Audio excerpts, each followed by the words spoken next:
Good evening, Commonwealth, and thanks for watching the Channel 2 News. I'm Ashley McDowell. Let's take a look at tonight's top stories.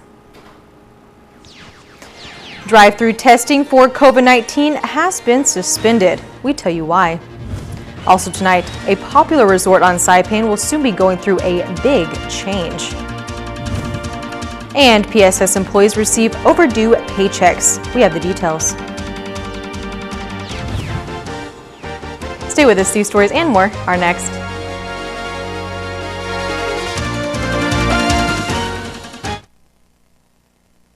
My family is on whole home Wi-Fi powered by Plume. Since we installed the Docomo whole home Wi-Fi, what did you guys notice about it? When you pull up the driveway, it automatically connects, and I don't have to get out of my car right away and come upstairs to go on my phone. My favorite thing is that it doesn't buffer when I'm watching YouTube. My favorite thing is that when Addie calls now, there's no lag. Like before it used to be where I couldn't see her sometimes and I have to hang up and then call her back, and now I don't have to do that. You know what's a good thing too is that when you come over to visit, I could give you your own password. I can assign a time limit so that I can say that you can only be on it for 1 hour, so that means you won't get in trouble from your mom. And then you can go home. The thing that I love the most is that I can freeze the internet for periods of time so that we can enjoy dinner time like this. Why are you rolling your eyes? So I'll turn it back on after dinner. Whole home Wi-Fi powered by Plume. Docomo Pacific, better together.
Hafa Day Tiruwami and good evening, Commonwealth. Today is Friday, May 8th, 2020.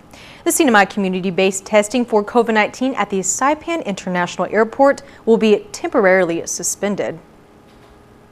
Starting today, May 8th through Sunday, May 10th, there will be a pause in registration for community testing. A release from the COVID-19 task force states the suspension is due to high volumes of testing. This suspension will give the task force time to return results faster to those who have already been tested. As of May 7th, 2,336 individuals have been processed through the community-based drive-thru testing, and only one individual has tested positive. The task force will inform the public when community-based operations will resume. The Fiesta Resort Saipan will be rebranded as Crown Plaza Resort Saipan in 2022. KSPN Sally Lemus has the details. On Tuesday, May 5th, one of the world's leading hotel companies has signed a long-term agreement with Asia Pacific Hotels Inc. to take on management of Fiesta Resort and Spa. Jerry Tan, president of Tan Holdings Corporation, officially announced the news during a press conference held on Thursday morning. Last Monday was an important day because it's been our desire to help to upgrade this destination, the CNMI as a destination. And one way to do it is actually to upgrade the standard of the hotel. And if you look at just very nearby, neighboring island of Guam, they have so many branded hotels for many years. Since I was a kid, I remember Hilton was around from the 70s. And so far in the island of Saipan, we only have Hyatt Regency for many, many decades now. So we're proud to share with everyone that we have finalized a long-term agreement, 25 years to be exact, with a leading hotel management company called IHG IHG. It stands for Intercon Hotel Group. The Fiesta Resort Saipan will be rebranded as Crown Plaza Resort Saipan in early 2022 after all renovations. We're working with them, and with the $25 million renovation, we definitely will meet their standard to be a Crown Plaza, and definitely would hope to see more hotels to be branded as well, and let's all work together to upgrade the destination. This agreement would not be possible without the help of many leaders in the community who worked on changing legislations and creating other regulations that has opened the doors to this negotiation. We are looking at drafting the legislation that Alex alluded to, 1935, Public Law 1935, I believe, which took a look at how we're going to approach renewals for hotel investments. And, you know, we're very fortunate that we have also had a lot of folks that contributed to that thought and that process. And so at the end, we were able to pass a law that made this happen. Fast forward, I also want to reiterate the governor's recognition of the Attorney General, because without him signing on the legal sufficiency of the lease, and this wouldn't have happened. So he provided a lot of legal guidance along the way to regulations and what we can and cannot do. This is a project that took a team effort to make happen. As the Secretary of the Department of Public Lands, our constitutional mandates are very different from any other department. And so whenever we sit down to review leases, we have to ensure that we get the highest and best use for our people of Northern Marianas descent. We are very accountable to the people because unlike any other country, public lands in the CNMI belong to people of Northern Marianas descent and not necessarily the government. That's why we have to ensure that our fiduciary duty is upheld. So what we did with the blessing of the governor and the lieutenant governor, the department commissioned an internal study, and that internal study geared our decisions on what to charge for these upcoming leases that were expiring. As you all know, this is the first, excluding Marianas Resort, this is the first resort that was coming up on that 40 years, and there was no examples or history to look back on how those negotiations occurred. Teregezo says before DPL made an informed decision, they conducted an internal study that included assessing the average rental rate. The CNMI has a lower rate due to flagships, and the Tan family was interested in bringing in another flagship that would increase the occupancy rate and DPL collections. I can assure all NMDs that we did publish, we followed the laws and make sure that everybody had an opportunity to comment. And the proposals that came in, we received way more in public benefit than ever before. DPL collects not only just lease revenue, base revenue from an appraisal, we also collect percentage of BGR. So the more that the hoteliers make, the more that the people of Northern Marianas descent will make.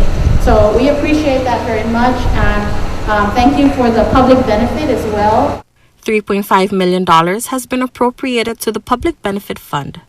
$500,000 will be going to developing homesteads in the Commonwealth, $1 million to sports, such as the 21 Federation Northern Marianas Sports Association, Scholastic Sports, and rehabbing basketball courts around the island. $2 million will go to the Garapan Core Revitalization Projects, which will focus on parking spaces that may increase commerce within the tourist belt, benefiting the local economy. Reporting for KSPN News, I'm Sally Lemis. The Department of Labor has sent out a list of frequently asked questions and answers regarding the PUA and FPUC. The Pandemic Unemployment Assistance, PUA, and Federal Pandemic Unemployment Compensation, FPUC, are federal programs that provides temporary benefits to individuals that have been unemployed, partially unemployed, or cannot work due to COVID-19 related reasons. That's the main reason that this PUA program was created, was to assist those who are unemployed because of COVID-19. So there's a list of reasons that we sent out in the fact sheet yesterday that will help people understand if they're eligible or not. Because the CNMI does not have an unemployment insurance program, Benavente says they had to create one specifically for this pandemic. With the new program comes new training, new forms, new reporting, new procedures. It's been quite tedious, but I tell you, our partnership with the U.S. Department of Labor has been stressful but productive. We just went through a couple of trainings with them regarding notification, initial claims, weekly benefits, and then we're going to be going into things like adjudication, determinations, hearings. Those who are approved for PUA will receive up to $346 per week and will automatically receive an additional $600 a week through the FPUC program that is available until July 31st. Benavente says back pay will also be provided starting when the individual lost employment or a reduction in work hours due to COVID-19. For PUA, it will start when we sign the contract with the U.S. Department of Labor, which is March 29, and for FPUC, it starts back in February, early February. An individual who has a reduction in hours cannot make more than $345 a week to qualify for PUA or FPUC. It wasn't a figure that the CNMI Department of Labor came up with. This is a figure that came up with, was given to us by the U.S. Department of Labor, which is the same amount that's being provided to all the states who do not have an unemployment insurance program. So $345 is the same benefit they're probably giving, say, Hawaii, for example, or another state that doesn't have a UI program. So it's a figure that was included in the CARES Act as well, the new law enacted by Congress. But Benavente still encourages everyone to apply if you have a loss of income. Our recommendation is that everyone apply. Not everyone will qualify, but everyone apply if they've been partially laid off, lost their job, or are earning a little bit of money and they're not sure.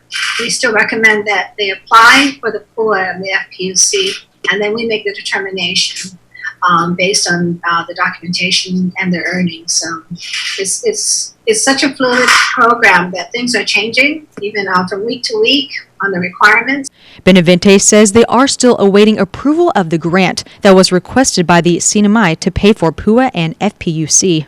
We applied to U.S. Dole in the amount of $239 million to accommodate 10,000 PUA applicants. So that's the application. It has not been approved. It's still being reviewed by the U.S. Department of Labor. So we are waiting for a response for that. So we had to justify those numbers by showing how many individuals were out of jobs. We also showed that number through the reporting that businesses were giving us as to their reduced hours or closed down of operations. So the quarterly compliance reports that we were getting from businesses really helped us out in understanding how many individuals were affected by the COVID-19 pandemic.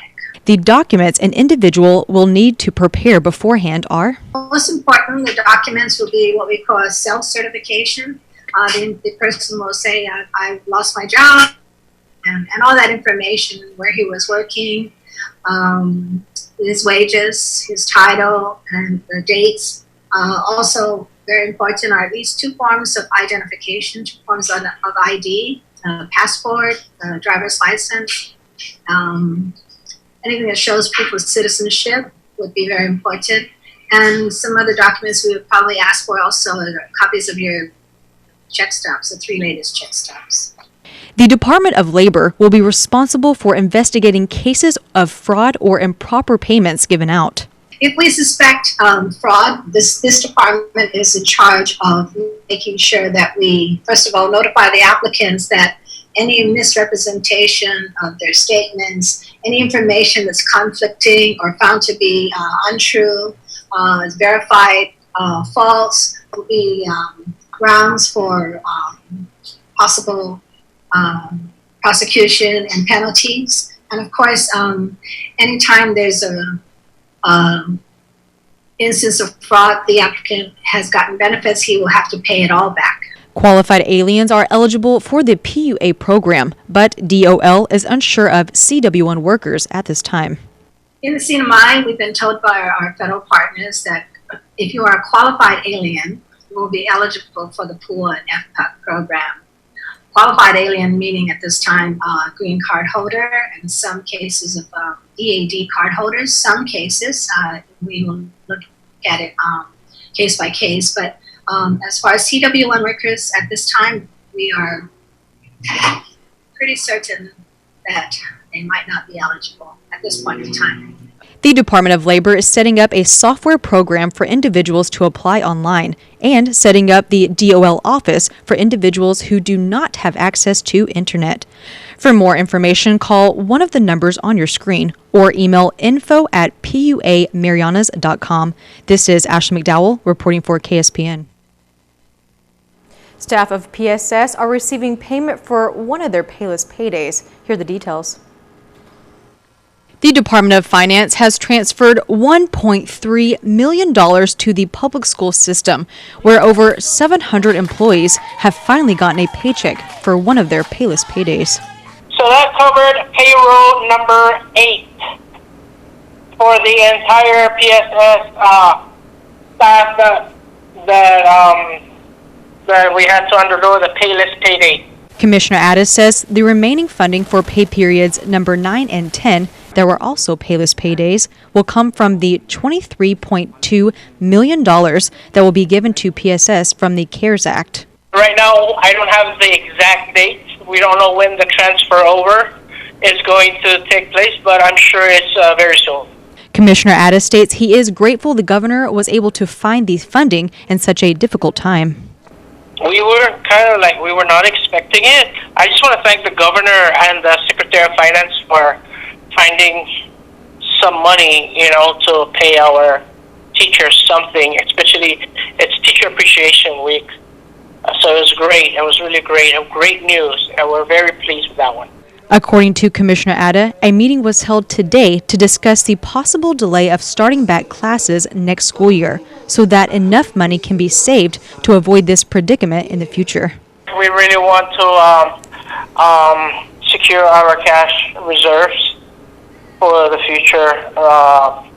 And so it may probably take a little delay on the opening of the school.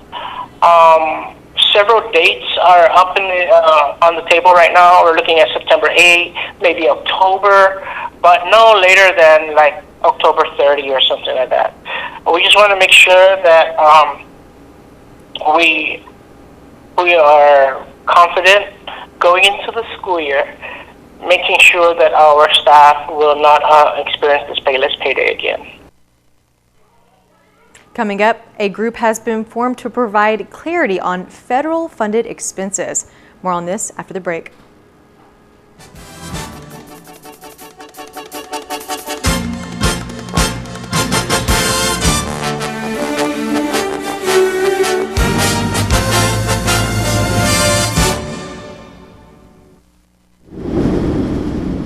Mom, are you sure? What about the shutters? And do you have your medicine? Don't worry about us, love, okay? You take good care of yourself. I'm in love. Yeah, sorry. The power went out, so I had to light up all the candles. Yeah. Yes, baby, yeah. I'm just glad our home phone's working and we're able to contact you.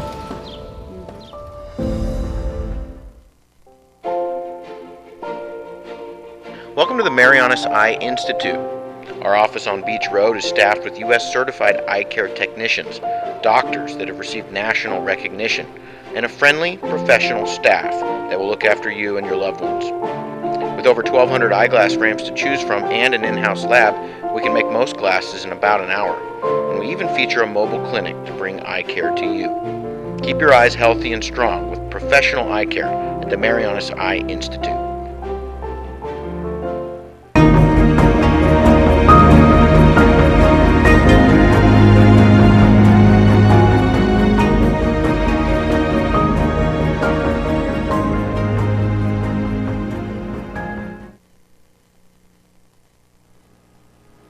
Welcome back to the Channel 2 News. A special group has been formed by the House of Representatives to assure clarity on federal funded expenses. Sally Lemus reports. Speaker B.J. Attow appoints 5 House members to the newly formed Special Committee on Federal Assistance and Disaster-Related Funding. Chaired by Representative Ralph Umel, this committee was created to see that both federal and local spendings are accounted for.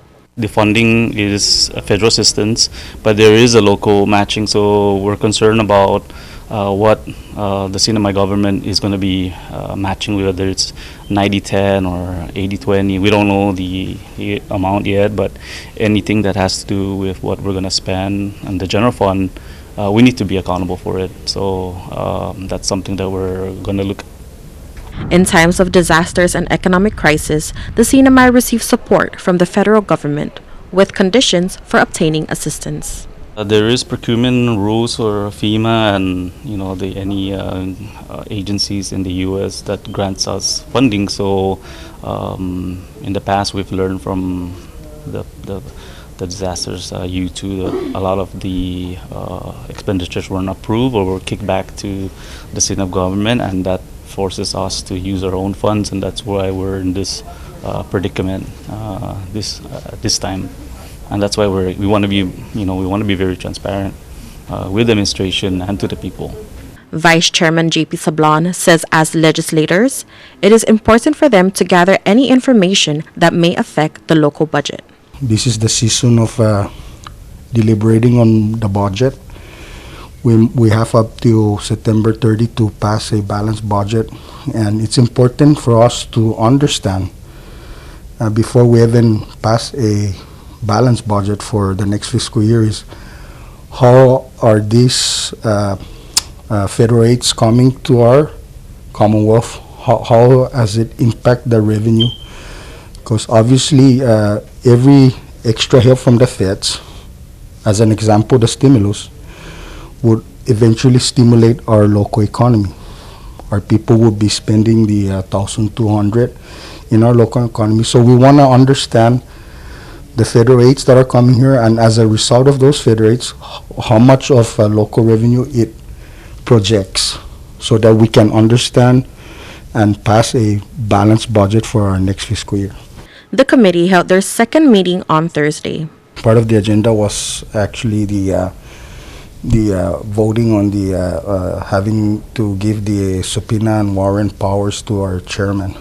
And I just want to be clear that our vote today does not necessarily mean that the chair would execute subpoena and warrants. This is just giving him that authority in the event that the representative from the administration that we are calling in does not cooperate with the body, with the committee. The powers of the chair is there ready for execution. But I'm pretty confident that with all this crisis we're encountering, the pandemic with the COVID-19, I'm sure that the administration would wholeheartedly work with us in these very challenging and trying times.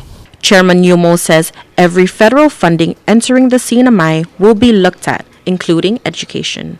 There is funding coming from the Department of Education, so at a future date we would ask PSS to come in and lay out their plans, and anything, since the CNMI funds a lot of the or gives funding to PSS, we would like to get a general idea what's how it's going to be spent, and that way we can be very accountable for it and transparent to the community. Reporting for KSPN News, I'm Sally Lemus. The Department of Public Safety Bureau of Motor Vehicles will reopen next week to offer some services.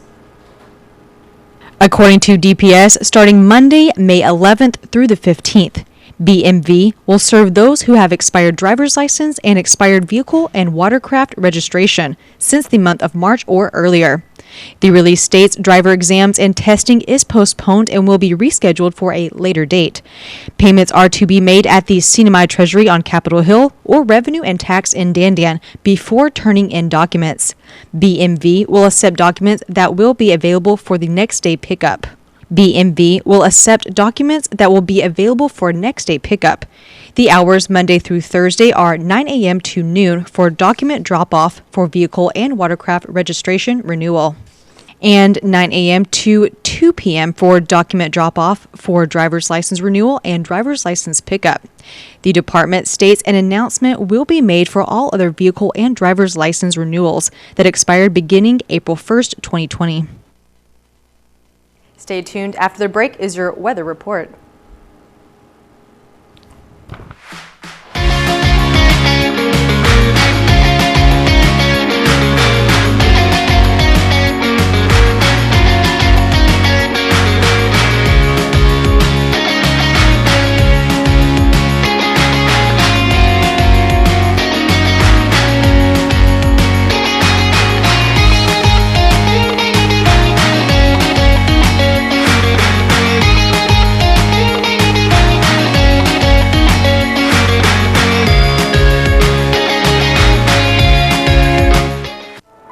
At one of Saipan's beaches, this mother lays about 100 eggs under the cover of darkness. She hides her nest as best she can and then slowly makes her way back to the ocean. The eggs hatch and the babies head for the sea, where they will face a daily dose of danger. Just 1 in 1,000 will make it to adulthood. Those that do will one day lay their own eggs. Sea turtles are protected under CNMI law. If you see one that is stranded or if you see illegal activity, call the hotline at 287-8537. My family is on whole home Wi-Fi powered by Plume. Since we installed the Docomo whole home Wi-Fi, what did you guys notice about it? When you pull up the driveway, it automatically connects, and I don't have to get out of the car right away and come upstairs to go on my phone. My favorite thing is that it doesn't buffer when I'm watching YouTube. My favorite thing is that when Addie calls now, there's no lag. Like before it used to be where I couldn't see her sometimes and I have to hang up and then call her back, and now I don't have to do that. You know what's a good thing too is that when you come over to visit, I could give you your own password. I can assign a time limit so that I can say that you can only be on it for 1 hour, so that means you won't get in trouble from your mom. And then you can go home. The thing that I love the most is that I can freeze the internet for periods of time so that we can enjoy dinner time like this. Why are you rolling your eyes? So I'll turn it back on after dinner. Whole home Wi-Fi powered by Plume. Docomo Pacific, better together.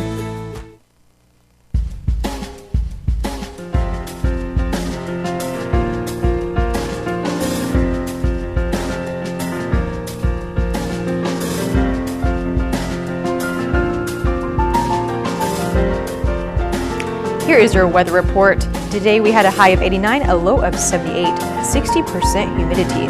Tomorrow partly cloudy with a slight chance of light showers, east winds 10 to 15 miles per hour. Tomorrow we'll have a high of 90, a low of 80, seas 3 to 4 feet. High tide at 7:58 a.m., low tide at 3:15 p.m. Sunrise will be at 5:50 a.m. and sunset at 6:37 p.m. Thanks for watching the KSPN2 News. Have a great and safe rest of your weekend.